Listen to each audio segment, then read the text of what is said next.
Cette troisième édition de la conférence sociale n'aura pas été un grand cru au point qu'on peut se demander si l'exercice sera réédité l'année prochaine.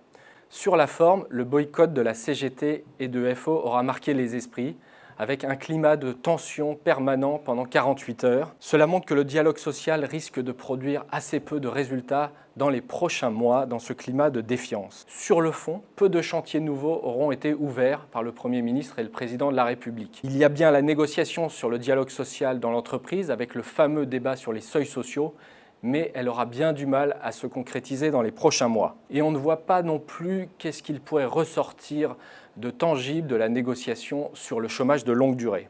Enfin, il y a eu quelques annonces de mesures d'urgence pour relancer l'apprentissage, mais pas de quoi changer fortement les difficultés dans ce secteur. En fait, l'événement le plus important de la journée ne s'est pas produit au Palais d'Iéna, mais à l'Assemblée nationale, où les députés ont approuvé largement les baisses de charges du pacte de responsabilité.